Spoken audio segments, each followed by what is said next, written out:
يا أيها الإنسان ما غرك بربك الكريم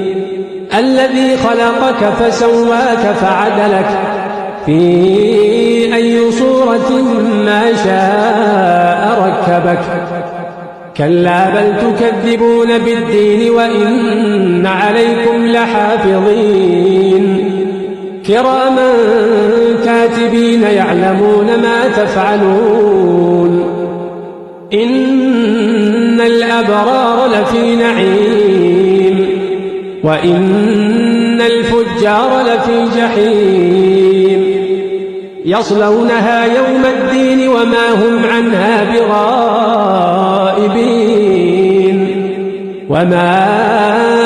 أدراك ما يوم الدين ثم ما أدراك ما يوم الدين يوم لا تملك نفس لنفس شيئا والأمر يومئذ لله